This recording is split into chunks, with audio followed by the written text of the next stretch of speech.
El ocaso tocaba cada ventana de la ciudad. Los faroles empezaban a encenderse en las casas. Las puertas de los negocios empezaron a cerrar, y el único toque de la campana de la iglesia local estaba retumbando en la plaza. Se respiraba el otoño. Todo parecía tranquilo, ¿verdad? Los líderes de este país se encontraban muy ocupados en sus banquetes en honor a Dios, alegando que la política es un oficio concebido por la gracia divina. No cualquiera es elegido para promulgar la enseñanza de Dios Padre, que después de siglos de lucha en su contra, volvió en su propia versión.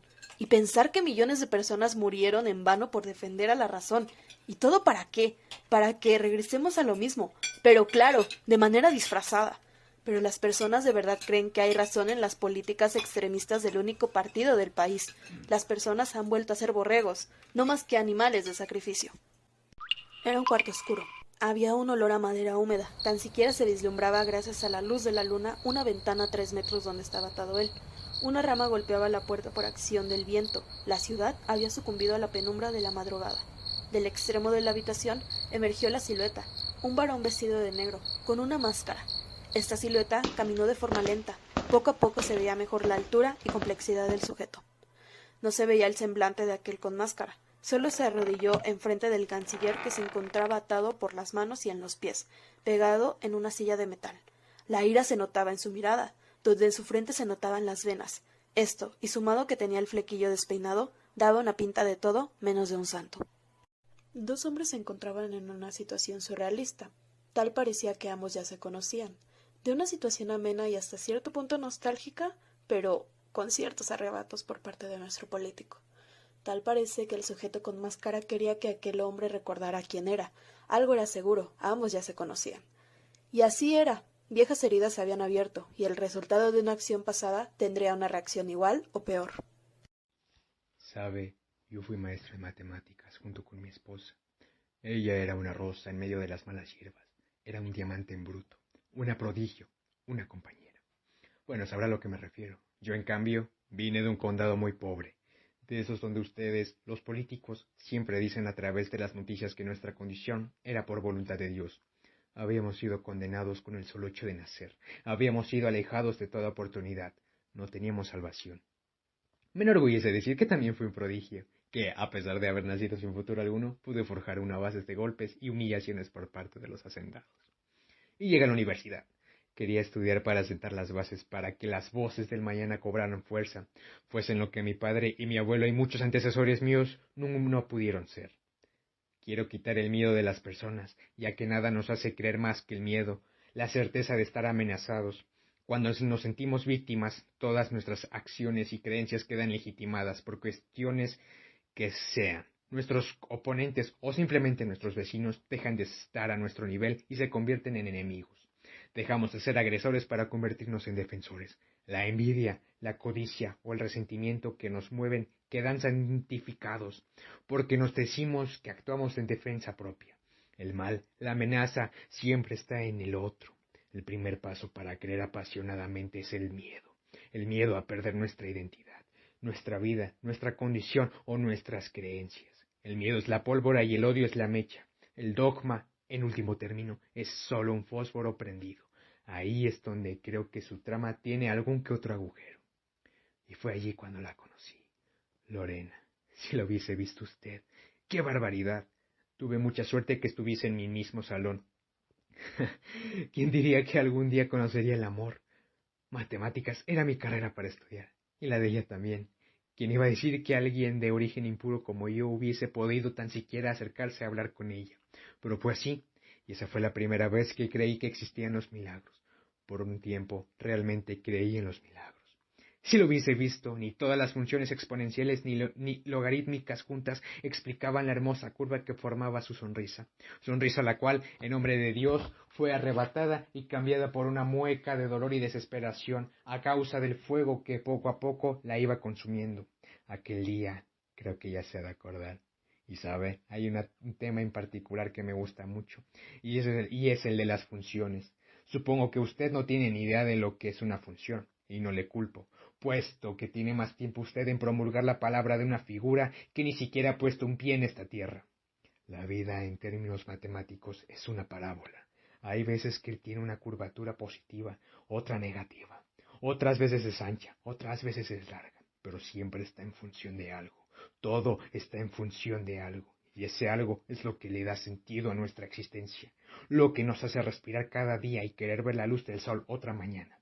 En mi caso, señor mío, mi función siempre fue y será siempre Lorena. Ella fue y será la razón por la que me abra el mundo y la razón por la que usted está aquí, la razón por la que lo traje. Sabe, creo que este pensamiento puede aplicar en todas las personas. El primer término siempre es el más importante, la función base, ya que éste afecta la dirección de la parábola, la actitud de las personas, si será hacia arriba o si será hacia abajo, si será piadosa o despiadada, si tendrá un punto máximo o un punto mínimo. Y cuando este término es piadoso, siempre la concavidad será positiva. Pero si fuera positiva mi concavidad, yo no tendría que estar aquí. Pero cuando se profana la belleza de algo, la integridad nunca vuelve a ser la misma. Y la curvatura irá hacia abajo hasta que alcance su punto máximo. Y yo ya lo alcancé. Mi vértice ha llegado hasta este punto, mi señor. Es decir, ustedes volvieron negativo mi parámetro, mi función base. Ustedes me orillaron a hacer esto. Ustedes me quitaron lo único que tenía, lo único que amaba. Ustedes cambiaron mi ecuación. Y en parte lo agradezco. Así puedo corregir este país. Así puedo hacer que las palabras cobren su mismo significado de antes. Puedo hacer que la gente comience a pensar de nuevo, comiencen a dudar, porque para eso se le dotó de inteligencia. Puedo cambiar la concavidad de las cosas, y eso lo lograré, eliminando el término que hace que esta sociedad abra negativamente. Ese término serían ustedes. Puedo terminar lo que ella inició. Perdón, siento que me he exaltado un poco, y veo en su rostro una complejidad que deduzco significa que no entiende ni una palabra de lo que dijo. Con gusto se lo explicaré, parte por parte. Acto seguido, Andrew se acerca lentamente a donde está el canciller, sacando una navaja de considerable tamaño, prometiendo una clase que se le quedaría marcada hasta en la piel. El canciller quiso poner resistencia, pero era en vano. Como si fuese un pintor dibujando sobre un lienzo, Andrew acercó el cuchillo primeramente hacia su brazo derecho, preparándose para escribir sobre él. Comenzó a hablar, desglosó palabra por palabra y parte por parte sobre las primeras bases de este tema. El tormento algebraico apenas comenzaba a sentirse en su piel, pues tenía una clase muy larga por delante. Andrew explicaba con una voz extremadamente tranquila, detonando un profesionalismo, no solo en su manera de explicar, sino también en sus cortes. Cada que escribía lo hacía sobre la piel del brazo del canciller. Cortes a decir verdad muy pequeños, pero la sangre iba brotando como una pequeña fuga de agua. Los gritos del canciller iban aumentando conforme Andrew escribía sobre él, pero el de la máscara no le tomaba importancia. La expresión f de x puede reemplazarse por la letra y, que básicamente representaría lo mismo, ¿vale? También se puede escribir y es igual a ax más bx más c. Podría decirse que y siempre va a estar en función de x, ¿de acuerdo? Eso téngalo muy en mente. También se puede representar de manera incompleta en cualquiera de las formas, ¿no? Ya sea ax más bx o ax más c o ax por x menos h. O la más sencilla, la variación directa cuadrática, ax al cuadrado. Tanto una función completa como una incompleta se puede transformar en f de x es igual a x menos h al cuadrado más k. Para ello necesitaremos el proceso de factorización llamado completando trinomio al cuadrado perfecto. Cada que Andrew pasaba el cuchillo por la piel del canciller, éste gritaba, suplicaba clemencia, implorando, llorando, suplicando que en nombre de Dios parase con la tortura. Pero Andrew siguió con su tono jovial y apasionado. Al hablar de una función, estamos también hablando de una parábola, es decir, su manera de representación, pero para nuestro caso de estudio serán solo dos. Mi señor, pasaremos a señalar los elementos de estas dos parábolas. Si tiene una duda, avíseme por favor, para poder explicarle de nuevo poco a poco. Dibujó dos parábolas, una en el otro brazo, de concavidad positiva, trazo del cual poco a poco se iba tornando de gotas rojas que emanaban de la piel del canciller. La línea de la segunda parábola inició desde el oblicuo inferior derecho, y de un solo tajo perforó en la piel de la mitad de un óvalo casi perfecto que terminó en el oblicuo inferior izquierdo, formando una muy vistosa curva que abre hacia abajo. Su punto máximo rozaba el cuello del canciller. Muchas de sus fuerzas se estaban desvaneciendo, pero el súplico era eterno, el ardor, la piel perforada, la sangre que sentía como poco a poco salía de su cuerpo. Era un escenario surrealista para él. En medio de su sufrimiento y terror, dejó escapar un alarido de dolor cuando Andrew regresó a escribir sobre su otro brazo. Suplicaba y suplicaba más, cuando Andrew iba a pasar a señalar los elementos de la parábola. La parábola siempre está conformada por un vértice, el cual siempre se hace referencia a él con las coordenadas h, k. Ocupa el punto máximo o punto mínimo. Todo dependerá de hacia dónde abra la parábola. Todo dependerá de la persona.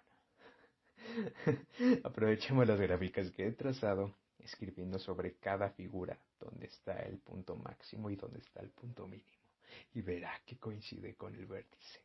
De hecho, es el mismo, solo que posicionado de diferente forma.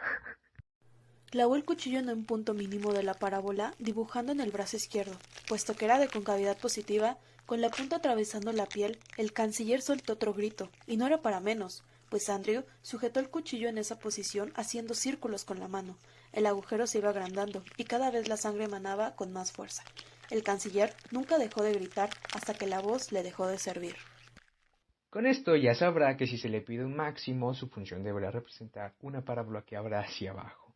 Y si se le pide un mínimo, su función deberá representar una parábola que abra hacia arriba. Y como ya sabe que la función base repercute en la dirección de estas parábolas, repercutirá en las acciones humanas. Un elemento más que estudiaremos son los ceros de la función, también llamados raíces de la ecuación o cortes de la parábola con el eje X. Básicamente son aquellas intersecciones de la parábola hacia nuestro eje X. Al poder conocer los ceros, sabemos el resultado de la función. El dominio de la función se refiere al conjunto de valores de X que se pueden usar en la función.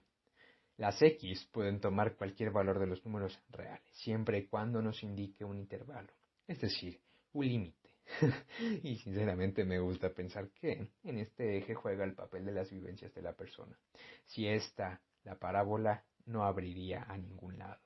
¿Y qué sería de un ser humano sin vivencias, sin emociones? El rango de la función se refiere al conjunto de valores que Y puede usar para realizar la gráfica. Personalmente creo que aquí es donde están las personas. Es decir, cada persona está limitada por cierto rango, cierto límite que se verá reflejado en función de las vivencias. Si las vivencias son buenas, la línea siempre apuntará hacia arriba. Pero si el término más importante se convierte en negativo, la línea siempre caerá.